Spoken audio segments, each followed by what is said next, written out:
हरियाणा के नूंह में आज सावन के पहले सोमवार के मौके पर ब्रजमंडल यात्रा निकाली जा रही है और इस बार यात्रा का हर समुदाय, हर वर्ग द्वारा भव्य स्वागत किया गया है। बहरहाल यात्रा तो जारी है, लेकिन इस रिपोर्ट में आपको हम बताएंगे कि मुस्लिम बहुल क्षेत्र में निकाली जाने वाली नूंह यात्रा के कुछ फैक्ट्स के बारे में। नूंह के नल्हड़ मंदिर से इस धार्मिक यात्रा की शुरुआत होती है। ये यात्रा फिरोजपुर झिरका के झिरकेश्वर महादेव मंदिर से होते हुए पुन्हाना के सिंगार श्रृंगेश्वर महादेव मंदिर तक पहुंचती है।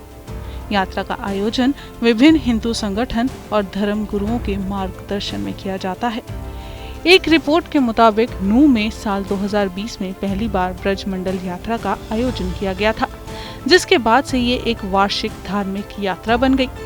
हालांकि पिछले साल हुई हिंसा के बाद ये यात्रा काफी चर्चा में आई है। बताया जाता है कि करीबन 79% मुस्लिम आबादी वाले इलाके में कई प्राचीन मंदिर हैं, जो हिंदुओं की कम आबादी के कारण देखरेख की कमी से जूझ रहे हैं और ब्रजमंडल यात्रा का मकसद है कि लोग इन मंदिरों से जुड़े और उनका संरक्षण हो। अब आपको बताते हैं कि आखिर मुस्लिम बहुल क्षेत्र यानी नूंह में ही ब्रजमंडल यात्रा का आयोजन क्यों हुआ है। हरियाणा के नूंह जिले में ब्रजमंडल यात्रा साल में एक बार एक ही दिन होती है। बताया जाता है कि हिंदू संगठनों ने नूंह में स्थित प्राचीन हिंदू मंदिरों को बचाने के लिए कुछ ही साल पहले ये जलाभिषेक यात्रा को शुरू किया था।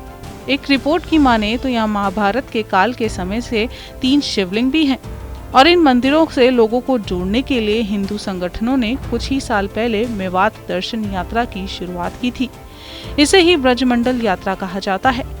नल्हड़ शिव मंदिर से शुरू होने वाली यात्रा के लिए हरिद्वार से जल लाया जाता है और मंदिर में जलाभिषेक किया जाता है। नल्हड़ महादेव शिव मंदिर से ब्रजमंडल शोभा यात्रा की शुरुआत होती है और इस यात्रा में कई हिंदू संगठन, विश्व हिंदू परिषद, बजरंग दल और संत समाज नल्हड़ शिव मंदिर पहुंचकर जलाभिषेक कर यात्रा की शुरुआत करते हैं। नल्हड़ मंदिर पर जलाभिषेक कर संत समाज के साथ अन्य सभी लोग फिरोजपुर झिरका शिव मंदिर पर भी जलाभिषेक करेंगे और यात्रा का समापन सिंगार गांव में होगा। ब्रजमंडल यात्रा का थोड़ा और अर्थ गहनता से समझें तो ब्रज शब्द का अर्थ है कृष्ण की भूमि, इसलिए ये भगवान कृष्ण से जुड़े धार्मिक स्थलों से जुड़ा है। दरअसल नल्हड़ शिव मंदिर का इतिहास महाभारत काल का माना जाता है। बताया जाता है कि भगवान श्री कृष्ण ने कौरवों और पांडवों का समझौता करवाने के लिए नूंह के आसपास अरावली पर्वत पर स्थित इसी शिव मंदिर को चुना था। यही वजह है कि इस मंदिर का भगवान कृष्ण से नाता माना जाता है।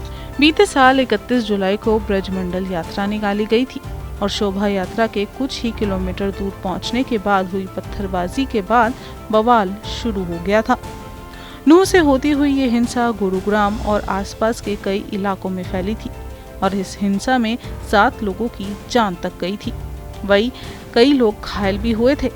हिंसा के दौरान उपद्रवियों ने सैकड़ों वाहनों पर आग भी लगाई थी और जिले के साइबर थाने पर भी हमला किया था। यही नहीं, दंगाइयों ने कई दुकानों में तोड़फोड़, लूट और आगजनी की घटना को भी अंजाम दिया था। नूंह पुलिस ने इस पूरे मामले में 60 से ज्यादा FIR दर्ज कर मोनू मानेसर और बिट्टू बजरंगी समेत कई आरोपियों को गिरफ्तार तक किया। हालांकि बाद में इस मामले में बिट्टू बजरंगी और मोनू मानेसर को जमानत मिल गई थी। वहीं इस हिंसा में फिरोजपुर झिरका सीट से कांग्रेस विधायक मामन खान का नाम भी सामने आया था। पुलिस ने मामन खान पर हिंसा भड़काने और सोशल मीडिया पर भड़काऊ पोस्ट साझा करने में शामिल संदिग्धों के संपर्क में रहने का आरोप लगाया था। मामन खान को पिछले साल नूंह हिंसा के मामले में गिरफ्तार भी किया गया और बाद में उन्हें अदालत ने जमानत दे दी थी। इसके बाद एक बार फिर इस साल मामन खान के वकील ताहिर देवला के पोस्ट ने फिर से विवाद को भड़काने की कोशिश की, लेकिन वो अपने मकसद में देवला नाकामयाब रहे। बहरहाल उनका मामला कोर्ट में है